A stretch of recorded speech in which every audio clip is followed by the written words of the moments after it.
The David situation is disturbing. Do y'all know who this guy is? Does anybody know who this guy is? I don't know about him. So, and everybody's been like putting clips and shit of him. I haven't seen nothing about him yet. So, I'm kind of curious to see what happens. So, let's get into it. Let's see. So there is a music artist out there named David, born March 28, 2005, and raised in Houston, Texas. His come-up story is actually pretty insane. The guy was a YouTuber trying to be the next big gaming streamer, and so back in 2018, he was creating Fortnite. Oh, this nigga was a Fortnite streamer. Oh, he one of them OGs from 6 years ago? Yeah, that was about the time that I was playing. He one of them OGs for real. I don't know who he is. Heck, he's the guy that made that Mark song called Feel It. Oh. Damn. I didn't even know. Like, there's a lot of people's songs that I don't even know. Like, I don't. No, not that I don't even know. I don't know them. So that's crazy to even hear about. But let me stop interrupting. Let's get back to it. Content, including montages. So basically, I played Fortnite from 2017 to 2020. This is my last time pausing. Hold on. The dogs out right here is fucking insane. What are we doing? Put the dogs away. Like, look at the toenails, my nigga. Ugh. Go put some socks on. We don't need to be seeing that for free. Let me stop. Nah, let's get back. One, I became a YouTuber. I was playing Call of Duty, Fortnite, all these different types of games. Just try to become like the biggest next thing, streamer, Kaisenat, everything. Where he was routinely using the most mainstream trending music to get more eyes on his videos, because at that time he was completely unknown. The songs have an algorithm to them. So let's say 2 people use, I don't know, Halo, and then 3 people use them, 4 people use them. That song, if you hear it in enough videos, your video will be the one that goes up. That's true. On YouTube, that's how it works for Fortnite. So you literally, nothing changed in what you were doing. All you did was Just put one song in. Put a song in the video. That is until David's worst nightmare came true, and almost every video he had ever made got copyrighted overnight for using the music. And so David breaks down, he calls his mom crying, and she... Wait. Was this nigga stealing music and did this shit? Hold on. Gotta turn my shit up a little. Like, damn. That's the only how I could see this being, like, something bad if he was stealing the music. But my nigga, what? He says if you want to fix your problem, then you should just make your own music. So then David... So this nigga was stealing niggas' music and got demonetized or got copyright strike by the artist. I mean, this is YouTube, so hey man, especially in those early days of YouTube, they do not care. They is gonna copyright strike you regardless of the matter. Like what's it called? Nintendo. If you played anything Nintendo back in the day, they would copyright strike the hell out of your shit, and they didn't give a fuck if your whole channel was made solely strict on what's it called? On Nintendo video games and all that shit. Copyright strike. Instantly. And they was making hella money off that shit. And then people stopped playing Nintendo games. And then all of a sudden, they took that shit away. And then added a Nintendo, Nintendo partner program. Where they give you like 33% of what you earn from being a partner for posting videos about this shit. And then they even took that shit out. But my nigga is like, damn. So every time I post something, you take 66% and I only make 33%? Like what the fuck? That don't make no sense. Like, that... Hell no, bruh. I would hate that shit. literally starts recording into his phone and creates his first song on a free music editing software. He posts it up to SoundCloud, it starts getting plays, and the rest is really history. And I made the song called You and I, which now has, 94 million streams. It's the second song I ever made. You and put it in the montage, and I tagged it on Twitter. First Fortnite player to use his own song in a video. That was the title. And bro, everyone was using the song after that day. Like the Fortnite streamers that I was watching and looked up to were using my song. Everybody was using my song, bro. It's crazy because it was royalty free. Because nobody's getting copyright strikes. David was a pioneer for doing this because he actually sounded pretty good. It's actually pretty reminiscent of the blog era back when I was a teenager, when rappers like Logic and Skizzy Mars were blowing up from phase montages back then in the early 2010s. So he was making the Fortnite videos with his music, and then he started making trending sounds on TikTok by recording covers of already popular songs, and then pitching the audio all the way up to give it that classic Alvin and the Chipmunks sound. See, he was one of them niggas. He was one of those niggas that did that shit. That I'm not gonna lie, some of them hoes was low-key kind of hard though, but there was some of them shits that was just straight up buns. Like, it would piss me off whenever I hear the original song, and then I fuck with the original song, and then they got the Alvin and the Chipmunks sound on there. I'll be like, bro, I would scroll right past, and I'll press that not interested button just to not see that shit no more. I used to fucking hate that shit. Especially if it's a good ass song. That shit is annoying. I got 500,000 followers off that, bro. But then literally 2 TikToks later, 500. Homicide.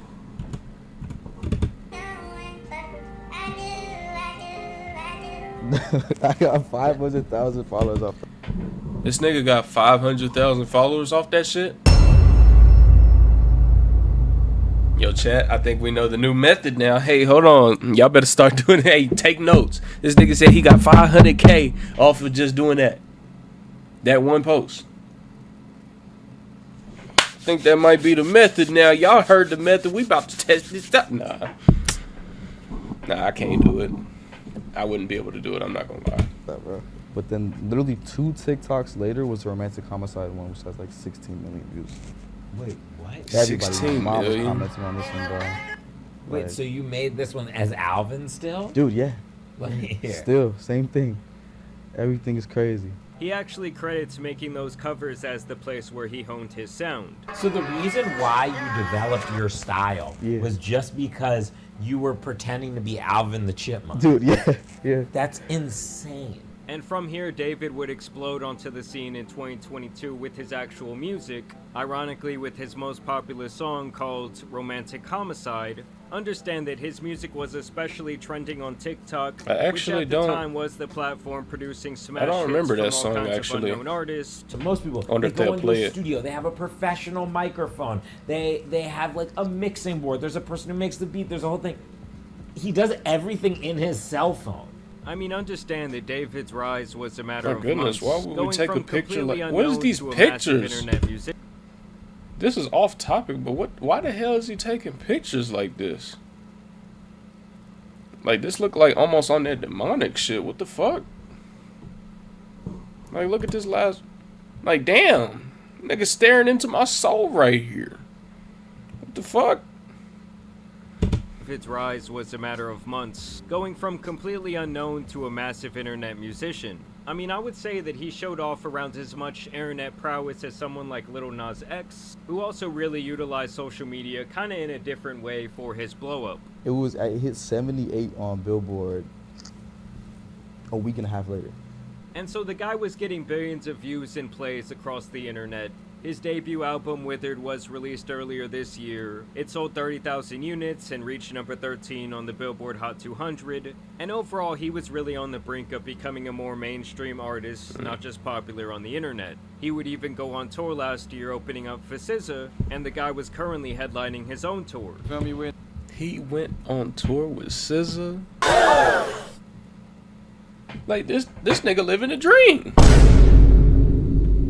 I wonder how he fucked this up, because this, like, you got it all at that point. Like, you know how many people would love to go on tour with SZA?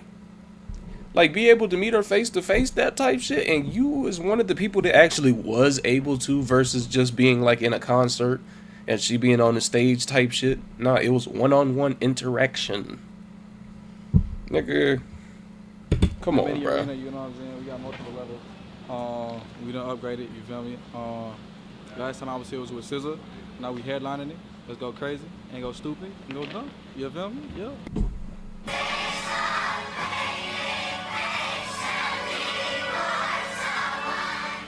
So clearly David had some die-hard fans of his music. He was relatively young and at the beginning of a very popular career. But now it looks like he has potentially thrown all of that away, and even potentially his own life, as Damn, his how did story you has fuck it taken up? a very dark turn. It really all started when a Tesla was impounded in a Los Angeles tow yard. The car was brought in from Hollywood Hills after people reported abandoned since the beginning of the summer, which was Damn. right around the time that David began his tour. Obviously, it's been hot outside and a rancid smell started to come from the back of the car, and the people who work at the No way. There's no way this nigga threw a body in the back of the shit and just abandoned it? There's no way, right? There's no way, right? impound lot noticed this, and really without a better way to say it, inside the trunk contained the human remains of a 15-year-old girl who had been missing since last summer 2024.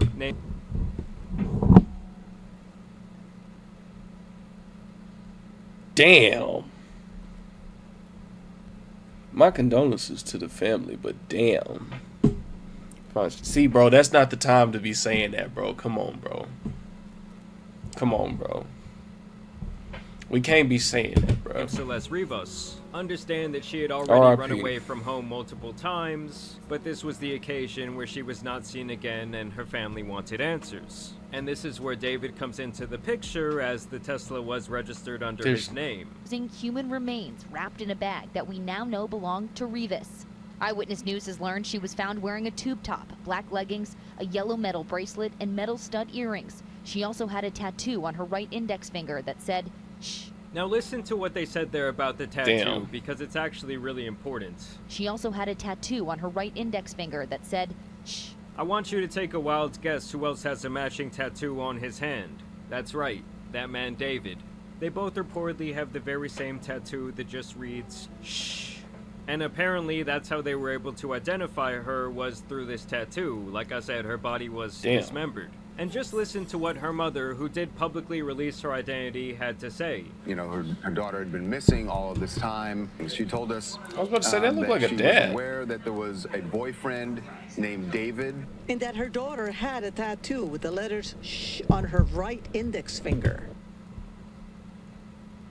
See, so that means all the shit points to him, because he could have been the only one pointed back to this shit, because, my nigga, you the boyfriend. That means you probably gonna get most of her time.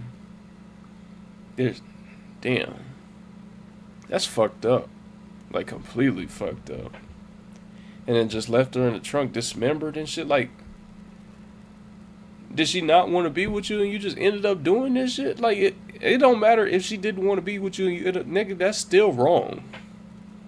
There's so many other people out here in the world and you did this shit to somebody.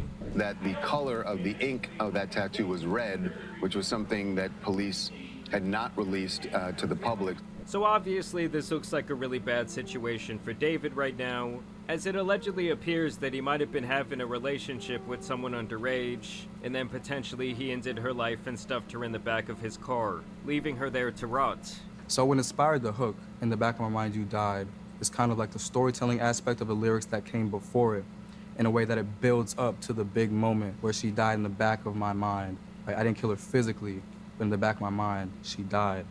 And keep in mind, guys, if these allegations have any truth, that means she was more like 13 to 14 years old when she went missing. To make matters even worse, when you look into his music, he's made a music video where he puts a body into the trunk of his car. So these are all allegations. Damn, I guess we're gonna have to wait till the full truth come out, because if this is all allegations, that's some serious allegations to be having, regardless of the matter. But hopefully it's not true. But my nigga, damn, it seemed like you digging your own grave with this one, but at the same time, hey, you're not guilty until proven guilty, or some shit like that. Like, There is other imagery Man. and videos where a girl who looks like her disappears as he grieves the end of their love. Apparently, David was creating a funeral atmosphere at his shows with actual caskets, and he also name-dropped this girl Celeste allegedly on a now leaked song that was allegedly written back in December of 2023.